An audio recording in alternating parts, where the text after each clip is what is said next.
Hello everyone! In this video, I'll show you how to set up a direct debit on Barclays step by step.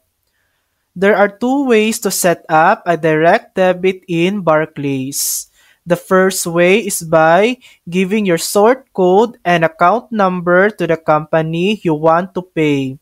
For example, your gym or a subscription service. They can then set up the direct debit on your behalf.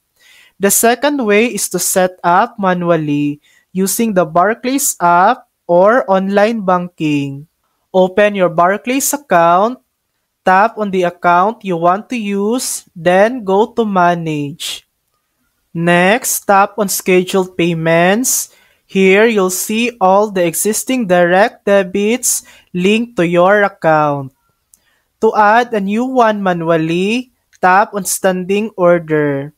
Then fill out the required details such as the recipient's account number, sort code, and payment amount.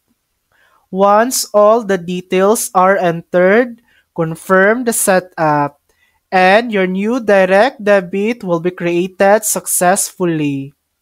And that's it. That's how to set up a direct debit on Barclays. Thanks for watching. If this video helped you, please like and subscribe for more helpful tutorials.